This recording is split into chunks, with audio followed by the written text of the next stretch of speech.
This is Vicky Almeida, and she's been good enough to come to do this class so that we could film it. And so say hello to the camera. Hello, my name is Vicky Almeida. Victoria or Vicky? Victoria and Vicky. Victoria and Vicky. Okay, very good. She's also on Facebook. So, okay, so we're going to, the last time we ended off with the determinations with Michael, and now with Vicky we're going to take up a very, very important exercise. It's more like a drill. Very, very important. I could talk to you about this drill for 1 hour straight, but I'm not going to do that. Because whatever you get out of this drill, you have to get it. You have to understand it. I can't explain every little detail for your own good. The name of this drill is on repose, and the name of the drill is being there, number one. Okay? This particular drill was written about by Webster Edgerly, the father of personal magnetism, with whom I studied for many, many years, since the age of 21. I've been studying personal magnetism by Webster Edgerly. And I didn't study with him in person, obviously, because he died in 1923. But I have studied all his books, and I'm still studying. So he was the first one that I know of to write about this exercise. And somewhere in the book, I think it's in the textbook, yes, it's in the textbook, Developing Confidence in Personal Magnetism, I give in his own words, the explanation of the drill. Except he didn't call it being there number one. That's my title. Being there number one is what we're going to do now. It consists of, for example, when I tell you to sit there and be there, being there. I want you to sit there and be there. What do you think I mean? Be in the present time. Be in the present time, is that what you said? Okay, very good. Be in the present time. What does that mean? Be in the present time. Concentrate in the exact moment. To be in the exact moment. Very good. Be in the exact moment. Not yesterday, not 10 minutes ago, not tomorrow. Now. This is the moment that counts. And this is something that can be understood intellectually easily enough. But deep down inside, it's not so easy to grasp. It's not so easy to remain in the present moment when you have some difficulty of some kind. You tend to go into the past or to the future. Right? So the drill is to teach you to be totally in the present no matter what happens. So, as I told you before, last week I injured part of my back here, and right now I'm still in a little pain. Now I could very easily go off present time simply by wondering, gee, I wonder if I'm going to be in condition tonight, because tonight I have a webinar, you know, a seminar on the web, on the computer. That's being in the future. I'm worried about the future, see? However, even though there's still a little pain there, I'm not resisting the pain. It's okay for the pain to be there, but it's not going to interfere with my ability to be here with you and with you only. That's what being there means. Totally in the present time. Okay? So we're going to do that a little bit. So you want to uncross your legs and have your feet flat on the floor. Oh, okay. Let me just check something on the camera.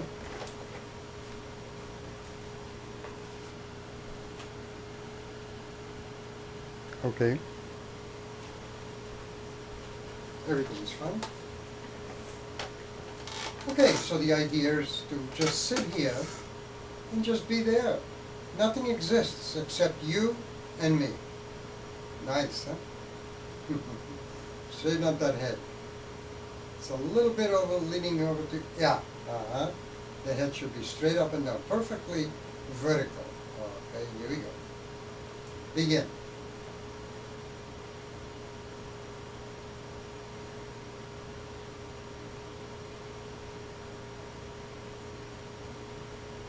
Very good so far. You see, nothing happens except we're just there being with each other. That's all there is.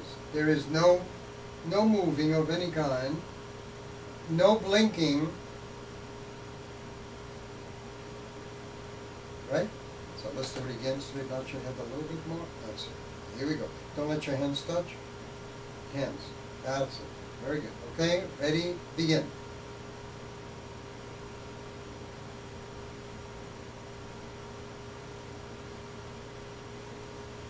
Okay, now you're not looking through me, are you? Because if you are, that's the next step. That's when you learn to go into the alpha state. So right now, this is a perfectly objective drill. It's objective. So you're here paying total attention to me, and I'm paying total attention to you. That's all it is, okay? Head a little bit over there. A little more, a little more. That's it. Okay, here we go. Begin. Try not to blink.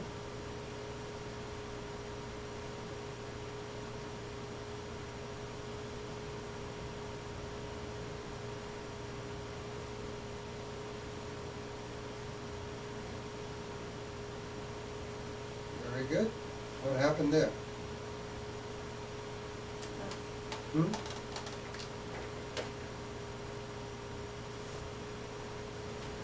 You need No.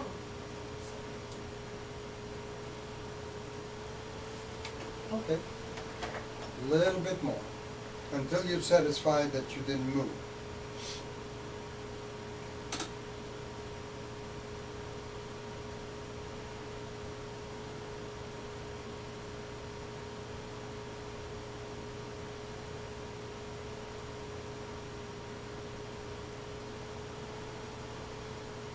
That's very good. Very good. Okay. Now, when we're doing this, the idea is not to relax.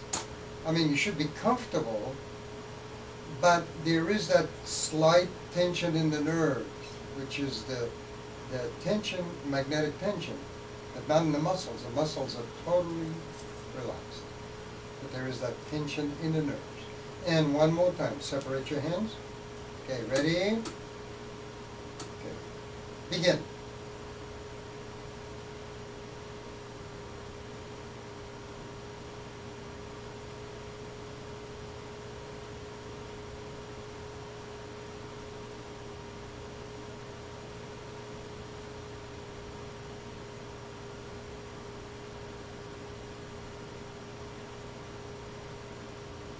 So, how are you doing? Good? Yeah. Okay. Now, after a while, did you experience a nice feeling? After you do this for a little while, there's a nice feeling that comes on? Yeah. Well, if you were to continue that, you would get into what is called an alpha state. But that's something else. We'll get there later. Okay? Very good. Now, what's the next thing?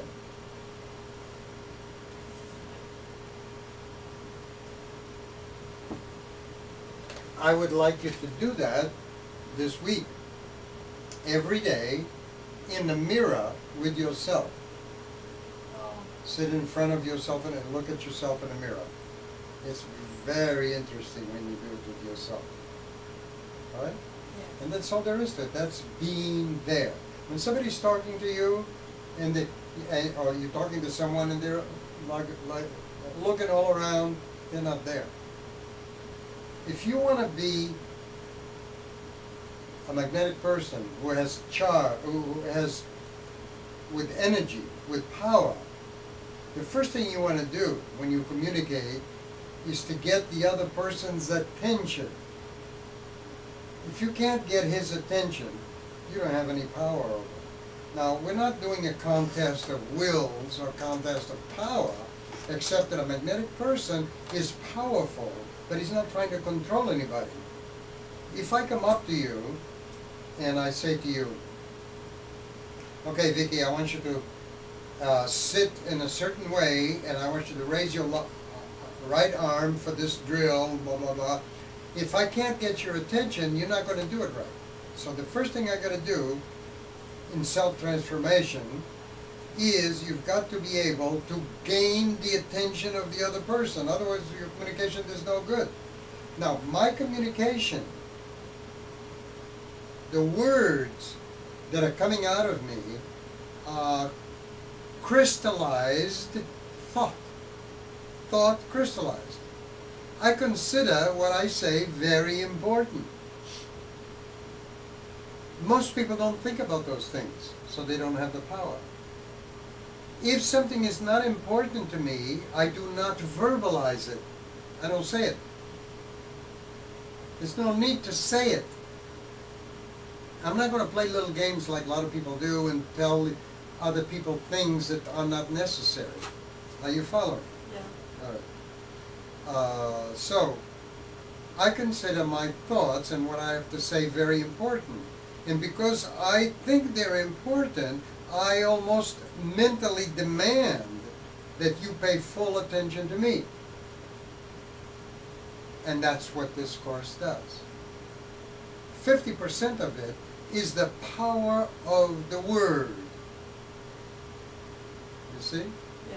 So I already noticed at work you're doing that. When you're talking to people, you're totally there, 100%. Because I saw you in operation a long time ago, before you started this course, so I have seen the difference. All right. Now, what else? Any questions on being there, number one? No. Okay, you should do that this week in front of a mirror with yourself. And when you're talking to other people, look straight into their eyes, but it has to be natural. I mean, you don't do any effort. You don't go. You know what I'm saying? Yes. All right. What's the next thing?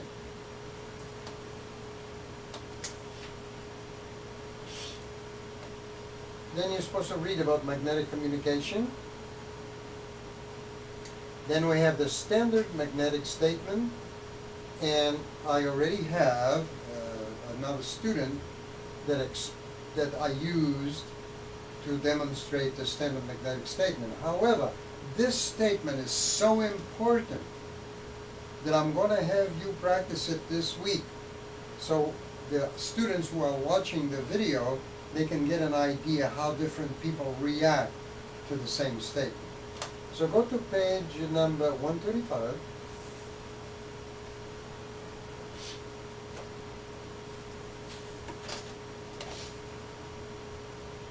$25. 135. All right. And what is the magnetic statement there?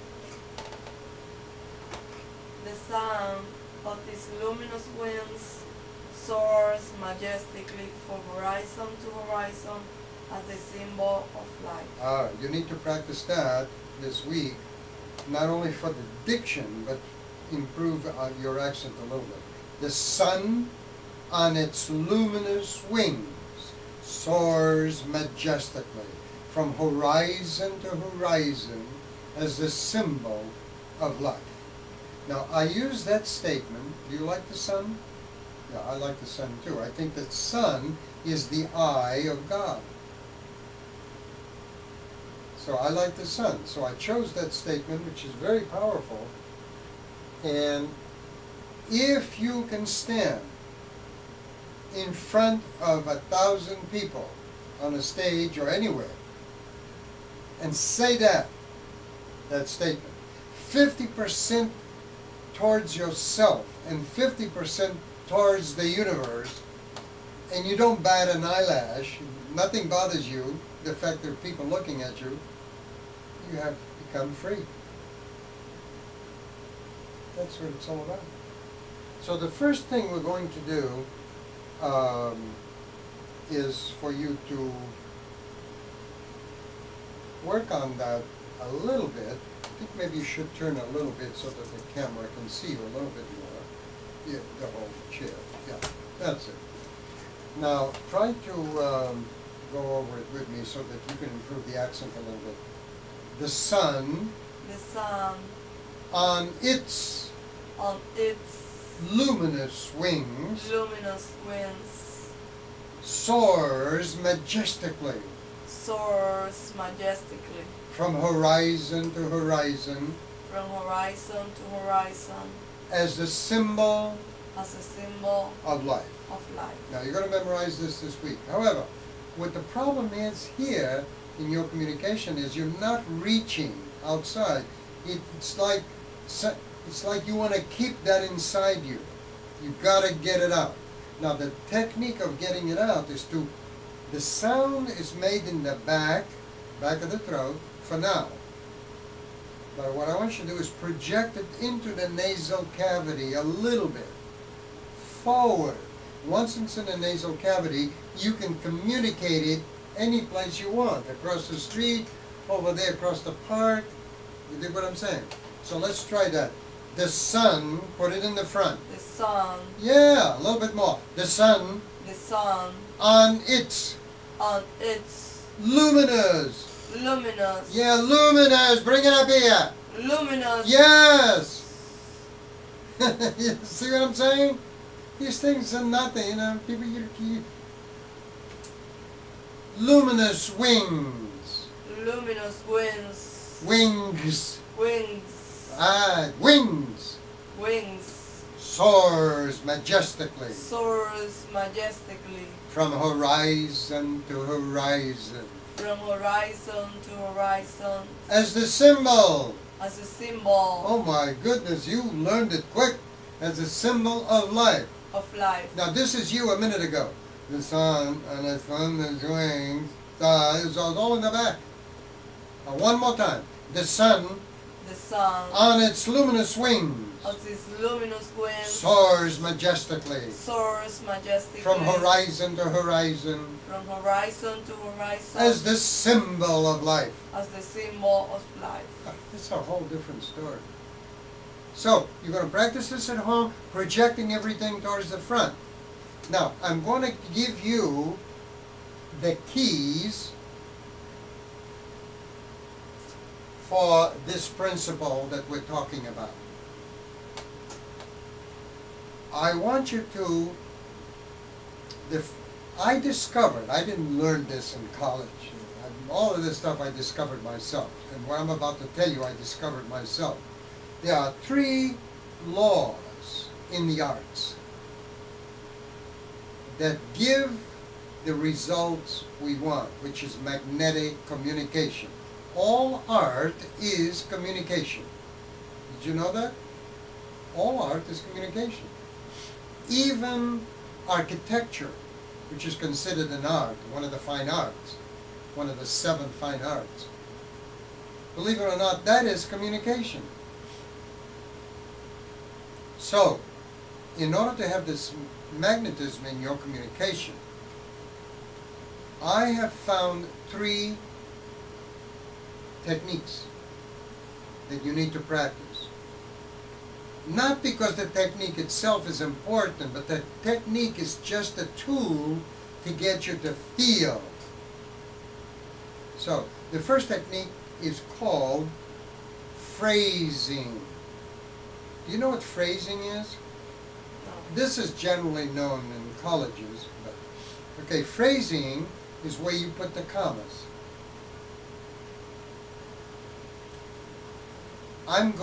It's the separation that you make with the commas. How do you say commas in Spanish? Comma. In English? I mean in Spanish? Oh, same as in English. Okay. So, I'm going to recite to you a poem by Edna St. Vincent de Millay, just a little portion. And I'm going to put the commas in the wrong places. I'm going to put the phrasing where it shouldn't be. And you will not have an idea what I'm talking about. It goes like this. What lips my lips have kissed and when why I have forgotten. You don't know what I'm talking about.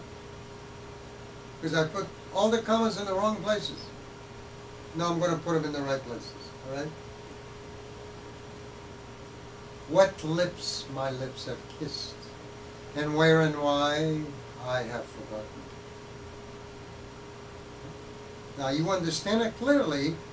That's the phrasing. I put the commas, the divisions, in the right place. So, phrasing is the first principle. Second principle is elongation. Can you say that word?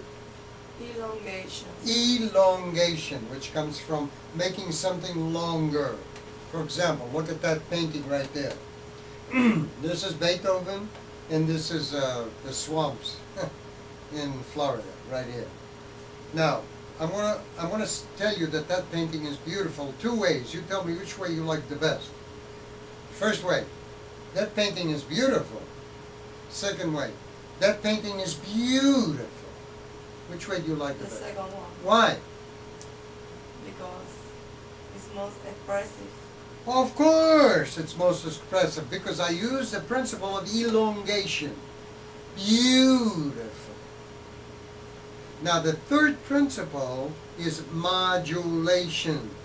It's moving up and down in pitch. I'm talking low like this, or I'm talking like this, you know, and when you're magnetic, your voice goes up and down, not always the same like a robot. That's always, I'm talking the same way all the time to explain something to you. Hey, no, that's not magnetism. So, modulation is going from low to middle to high. So, in the principle of elongation, there is automatically modulation. Look, beautiful, la la la, la la la. Get the idea? So, what I'd like you to do, look at that statement right now, put a line under the word sun.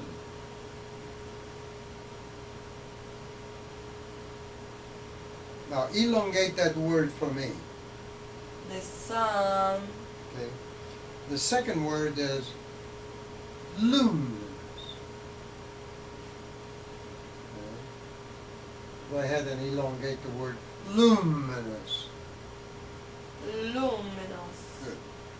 Wings. Soars majestically. I put a line under those two words. Soars majestically. Soars majestically. Right. You're elongating the words. Instead of saying soars majestically, soars majestically. Makes you want to express yourself. Makes you want to show your feelings.